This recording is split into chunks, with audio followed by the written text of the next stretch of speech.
जय श्री राधे राधे दोस्तों, आपका आपके अपने YouTube चैनल अध्यात्म भक्ति में बहुत बहुत स्वागत है। आइए सुनते हैं श्री दुर्गा सप्तशती पहले अध्याय की कथा। नवरात्रि की पूजन में माता दुर्गा का जो भी सच्ची श्रद्धा के साथ भक्ति युक्त होकर माता की आराधना करते हैं, पूजा करते हैं, श्री दुर्गा सप्तशती का पाठ करते हैं या श्रवण करते हैं, इससे माता दुर्गा अपने भक्तों पर अति प्रसन्न होती हैं और अपनी कृपा प्रदान करती हैं, जिससे व्यक्ति के सभी प्रकार के पाप और ताप नष्ट हो जाते हैं तथा सभी प्रकार के सांसारिक सुखों की प्राप्ति होती है। श्री दुर्गा सप्तशती का पाठ जो भी श्रद्धा युक्त होकर भक्ति के साथ इस महात्म्य को अवश्य श्रवण करना चाहिए। इससे अनंत गुना पुण्य फलों की प्राप्ति होती है। तो आइए सुनते हैं श्री दुर्गा सप्तशती पहले अध्याय की कथा। इस अध्याय में मेधा ऋषि का राजा सूरत और समाधि को भगवती की महिमा बताते हुए मधु कैटभ वध का वर्णन किया गया है। आइए सबसे पहले माता दुर्गा का ध्यान करते हैं, इसके बाद फिर हिंदी में कथा को श्रवण करेंगे। ओम खड्गम चक्र गदेषु चाप परिघान चूलम भुषुंडिम शिरः शंखं संदधतिं करस्त्रनयनां सर्वांगभूषावृतां नीलश्मदतिमास्य पाददशकां सेवे महाकालिकां यामस्तस्वपिते हरो कमलजो हन्तुं मधुं कैटभम्। ओम श्री दुर्गा देव्यै नमः। तो बोलिए प्रेम से माता दुर्गा की जय। इस प्रकार महाकाली देवी का ध्यान करके इस प्रथम अध्याय पाठ का प्रारंभ करें। मार्कंडे जी कहने लगे, सूर्य के पुत्र सवर्णी जिन्हें आठवां मनु कहा गया है, उनकी उत्पत्ति की कथा विस्तार से कहता हूँ, ध्यान से सुनिए। सूर्य की छाया से उत्पन्न सवारणी भगवती महामाया की कृपा से जिस प्रकार मनवंतर के स्वामी बने, वही कथा सुनाता हूँ। प्राचीन काल में सर्वोच्च मनवंतर में चैत्रवंशी सूरत नाम के चक्रवर्ती राजा थे। समस्त पृथ्वी पर उनका राज्य था। वे प्रजा का अपने पुत्रों की भांति पालन करते थे। तो भी उस समय कोला विध्वंसी नाम के क्षत्रिय उनके शत्रु हो गए। राजा सूरत की दंड नीति बड़ी कठोर थी। उनका शत्रुओं के साथ घोर युद्ध हुआ। यद्यपि कोला विध्वंसी संख्या में कम थे, तो भी राजा सूरत युद्ध में उनसे हार गए। हार कर वे अपने नगर को लौटे और केवल अपने देश के राजा होकर रहने लगे। इतने पर भी बैरियों ने पीछा नहीं छोड़ा और राजा सूरत पर चढ़ाई कर दी। उधर राजा के दुष्ट मंत्रियों ने राजकीय सेना और खजाने को हथिया लिया। तब सब तरफ से हारे हुए राजा सूरत शिकार खेलने के बहाने घोड़े पर सवार हो वहां से अकेले ही घने जंगल में चले गए। वहां उन्होंने मेधा मुनि का सुंदर आश्रम देखा, जहाँ कितने ही हिंसक जीव हिंसा वृत्ति छोड़कर शांत भाव से रहते थे। मुनि के बहुत से शिष्य उस वन में शोभा बढ़ा रहे थे। वहां जाने पर मुनि ने उनका सत्कार किया और वे उन मुनि श्रेष्ठ के आश्रम पर इधर उधर विचरते हुए कुछ समय तक रहे। परंतु कुछ दिनों के बाद फिर उन्हें राज्य तथा प्रजा की चिंता सताने लगी। वे सोचने लगे, पूर्व काल में मेरे पूर्वजों ने जिस राज्य को भली भांति चलाया और प्रजा का पालन किया था, वही मेरे हाथ से निकल गया है। पता नहीं मेरे दुराचारी मंत्रीगण धर्म नीति से राज्य चला रहे होंगे या नहीं। सदा मद की वर्षा करने वाला मेरा प्रधान हाथी अब शत्रुओं के अधीन होकर ना जाने क्या क्या कष्ट भोगता होगा। जो लोग मेरी कृपा, धन, भोजन पाने से सदा मेरी आज्ञा का पालन करते थे, वे ही सब दूसरे राजाओं की धौंस सहते होंगे। उन दुष्ट लोगों के द्वारा व्यर्थ खर्च होने और रहने के कारण अत्यंत कष्ट से जमा किया हुआ मेरा खजाना खाली हो गया हो। ऐसे ही अनेक बातें राजा सूरत निरंतर सोचते रहते थे। एक दिन उन्होंने आश्रम के निकट एक वैश्य को आते देखा और उससे पूछा, भाई तुम कौन हो? यहाँ किस कारण से आए हो? तुम क्यों शोकाग्रस्त हो? अनमने से दिखाई देते हो। राजा सूरत की ऐसी प्रेम भरी वाणी सुनकर वैश्य उन्हें प्रणाम करके कहने लगा। वैश्य बोला, राजन, मैं धनवान कुल में उत्पन्न एक वैश्य हूँ। मेरा नाम समाधि है। मेरे दुष्ट स्त्री पुत्रों ने धन के लोभ में मुझे घर से बाहर निकाल दिया और मेरा धन छीन लिया है। मैं इस समय धन, स्त्री और पुत्रों से वंचित हूँ। मैं अकेला दुखी होकर वन में चला आया हूँ। यहाँ रहने के कारण मेरे पुत्र, स्त्री और स्वजन आज वे किस हाल में होंगे मुझे पता नहीं है। इस समय घर में वे कुशल से रहते हैं अथवा उन्हें कोई कष्ट है। वे मेरे पुत्र कैसे हैं? क्या वे सदाचारी हैं अथवा वे दुराचारी हो गए हैं? राजा ने पूछा, जिन स्त्री, पुत्र आदि ने तुम्हारा धन संपत्ति छीन कर तुम्हें घर से निकाल दिया, उनके प्रति तुम्हारे चित्त में इतना स्नेह का बंधन क्यों है?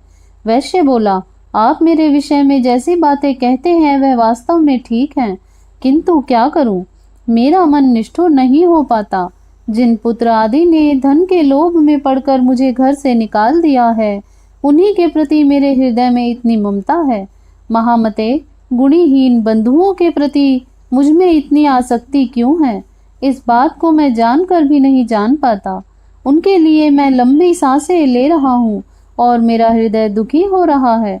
उन लोगों के निर्मोही होने पर भी उनके प्रति मेरा मन निष्ठुर नहीं हो पाता।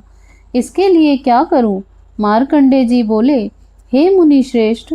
तदंतर राजा सुरथ और वह समाधि नामक वैश्य दोनों साथ साथ मेघा मुनि की सेवा में उपस्थित हुए और प्रणाम कर बैठ गए। तब वैश्य और राजा ने इस प्रकार वार्तालाप आरंभ किया। राजा कहने लगे, हे भगवान, मैं आपसे एक बात पूछना चाहता हूँ, कृपया करके बतलाइए। मेरा मन मेरे वश में ना होने के कारण मैं बहुत खिन्न हूँ। जो राज्य मेरे हाथ से चला गया उसमें मेरी ममता बनी हुई है कि वह अब मेरा नहीं है। अज्ञानी की भांति मेरा उसमें मोह बढ़ता जा रहा है। यह क्या है? इधर इस वैश्य को भी इसके पुत्र, स्त्री और बंधु बांधवों ने अपमानित करके घर से निकाल दिया है, तो भी यह उसमें अत्यंत आसक्ति रखते हैं। इस प्रकार यह तथा मैं दोनों हम बहुत दुखी हैं। उनके दोषों को जानते हुए भी हमारी उन लोगों से आसक्ति बनी हुई है। महाभाग, हम दोनों समझदार हैं, तो भी हमें उनके प्रति जो इतना मोह है वह किस कारण है? अज्ञानियों की भांति मुझ में और इसमें यह मूढ़ता क्यों उत्पन्न हो रही है? मेघा ऋषि बोले, महाभाग, विषय मार्ग को सभी प्राणी जानते हैं। सबके लिए विषय भी अलग अलग हैं। कुछ प्राणी दिन में नहीं देखते और दूसरे रात में नहीं देखते, तथा कुछ जीव ऐसे हैं जो दिन और रात्रि में भी बराबर ही देखते हैं।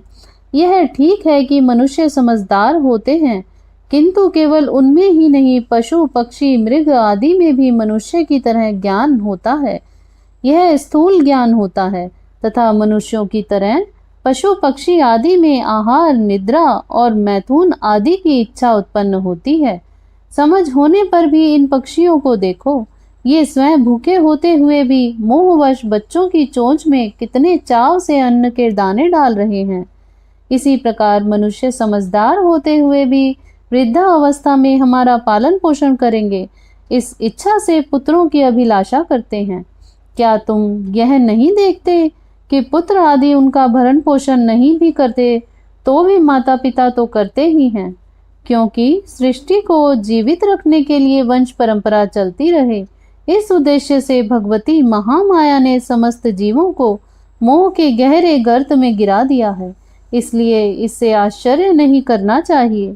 जगदीश्वर भगवान विष्णु की योग निद्रा रूपा जो भगवती महामाया है, उन्हीं से यह जगत मोहित हो रहा है। वे भगवती देवी ज्ञानियों के चित्त को भी बलपूर्वक खींचकर मोह में डाल देती हैं। उन्होंने ही संपूर्ण चराचर जगत को उत्पन्न किया है तथा वे ही प्रसन्न होने पर मनुष्यों को मुक्ति के लिए वरदान देती हैं। वे ही परा विद्या, संसार बंधन और मोक्ष की हेतुभूता सनातनी देवी तथा संपूर्ण ईश्वरों की अधीश्वरी हैं। राजा ने पूछा, भगवन, जिन्हें आप महामाया कहते हैं वे देवी कौन हैं? ब्राह्मण, वे कैसे उत्पन्न हुई हैं? उनका स्वभाव कैसा है? कैसा स्वरूप है और किस प्रकार उनका प्रादुर्भाव हुआ है? यह सब मैं आपके मुख से सुनना चाहता हूँ। ऋषि बोले, राजन, वास्तव में तो वे देवी नित्य स्वरूपा ही हैं। वे संपूर्ण जगत में व्याप्त हैं, तथापि उनका आविर्भाव अनेक प्रकार से होता है। वह मुझसे सुनो। यह देवी देवताओं का कार्य सिद्ध करने के लिए प्रकट होती हैं और संसार में उत्पन्न हुई कहलाती हैं। कल्प के अंत में जब संपूर्ण जगत जलमय हो गया था और विष्णु भगवान शेषनाग की शैया बिछाकर योग निद्रा का आश्रय लेकर शयन करने लगे, उस समय उनके कानों के मैल से मधु और कैटभ नाम के दो भयंकर असुर उत्पन्न हुए। वे दोनों ब्रह्मा जी को मारने को तैयार हो गए। भगवान विष्णु के नाभि कमल में विराजमान ब्रह्मा जी ने जब उन दोनों को भयानक असुरों को अपने पास आया और भगवान को सोया हुआ देखा, तब एकाग्रचित होकर उन्होंने भगवान विष्णु को जगाने के लिए उनके नेत्रों में निवास करने वाली योग निद्रा की स्तुति आरंभ की। जो इस विश्व की अधीश्वरी, जगत को धारण करने वाली, संसार का पालन करने वाली और संहार करने वाली भगवान विष्णु की अनुपम शक्ति है, उन्हीं भगवती निद्रा देवी का भगवान ब्रह्मा स्तुति करने लगे।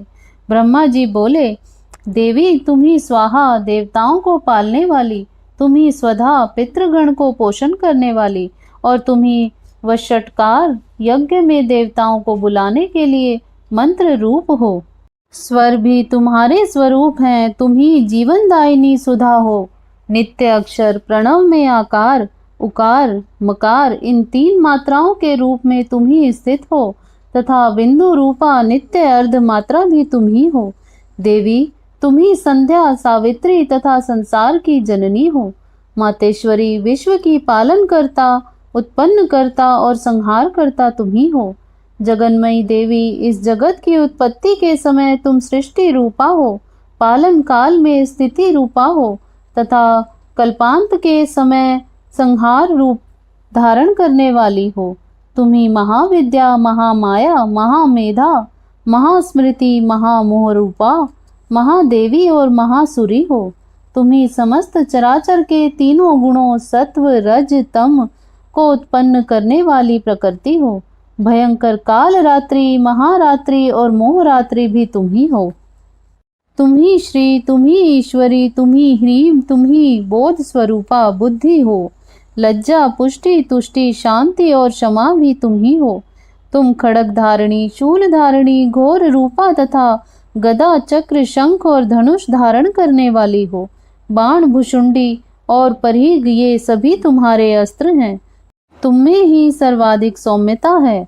सुंदर पदार्थों में तुम ही परम सुंदरी हो, पर और अपर सबसे परे रहने वाली परमेश्वरी तुम ही हो। सर्व स्वरूपे देवी, कहीं भी सत असत रूप जो भी कुछ वस्तुएं हैं और उन सब की जो शक्ति है वह तुम ही हो।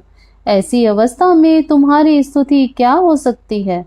जो इस जगत की सृष्टि, पालन और संहार करते हैं, उन भगवान को भी जब तुमने निद्रा के अधीन कर दिया है, तब तुम्हारी स्तुति करने में यहाँ कौन समर्थ हो सकता है। मुझको, भगवान शंकर को तथा भगवान विष्णु को भी तुमने ही शरीर धारण कराया है, अतः तुम्हारी स्तुति करने की शक्ति किसमें है। देवी तुम तो अपने इन उदार प्रभावों से स्वयं ही प्रशंसित हो। इन दोनों दुर्धशो असुर मधु और कैटभ को मोह में डाल दो और जगदीश्वर भगवान विष्णु को शीघ्र ही जगा दो। साथ ही इन दोनों महान असुरों को मार डालने की बुद्धि भगवान विष्णु में उत्पन्न कर दो। ऋषि बोले, राजन, जब ब्रह्मा जी ने वहां मधु और कैटभ को मारने के उद्देश्य से भगवान विष्णु को जगाने के लिए तमोगुण और अधिष्ठात्री देवी योग निद्रा की इस प्रकार स्तुति की, तब भगवान ने नेत्र, मुख, नासिका, बाहु, हृदय और वक्ष स्थल से निकलकर अव्यक्त जन्मा योग निद्रा ब्रह्मा जी के सामने खड़ी हो गई और योग निद्रा से मुक्त होने पर भगवान जनार्दन जाग उठे। फिर उन्होंने दुरात्मा मधु और कैटभ असुरों को देखा, जो क्रोध से लाल आंखें लिए ब्रह्मा जी को खा जाने का प्रयत्न कर रहे थे। तब भगवान श्री हरि ने शेष शैया से उठकर दोनों के साथ 5000 वर्ष तक महायुद्ध किया। वे दोनों भी अत्यंत बल के कारण उन्मत्त हो रहे थे। इधर महामाया ने उन्हें मोहित कर रखा था, इसलिए वे भगवान विष्णु से कहने लगे, अब तुम्हारी वीरता से बहुत प्रसन्न हैं, तुम हम लोगों से जो चाहो वह मांग लो।